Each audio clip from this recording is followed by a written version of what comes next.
Hello amazing learners, welcome to English Tour and the playlist that you are gonna learn 80% of English grammar in 20 sessions.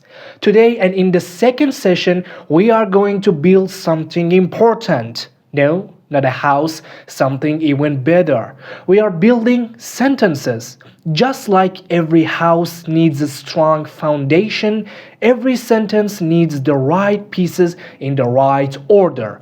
And I want to tell you a formula that we are going to use in English most of the time. In fact, this formula is very important in the English. Well, let's go. Number 1, the subject, the star of the show. The subject is the who or what of sentence. It's like the main character in your sentence's story. It can be a person, a thing, an animal, or even a place. For example, John eats pizza. Okay, who eats pizza? John. So without the subject, it's like trying to start a movie with no main actor. Confusing, right? Number 2, the verb, the action hero. Every subject needs a verb. This is what they are doing. The verb is the action or the state of being. So look, John eats pizza. Okay, what does John do? Eats.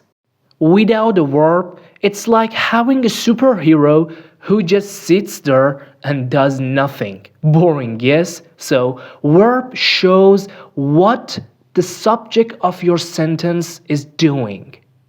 Number 3, the object, the rest of the gang. Sometimes the action needs more details, needs more information. That's where the object comes in. So, John eats pizza. Look, John eats. Okay, John eats what? We need more information. We need more details to understand the sentence. So, pizza is the object here. So, without an object, your sentence can feel a little empty, like pizza with no toppings. Now, let's put these pieces in the right order, putting all together. And the basic structure of a sentence in English is subject plus verb plus object.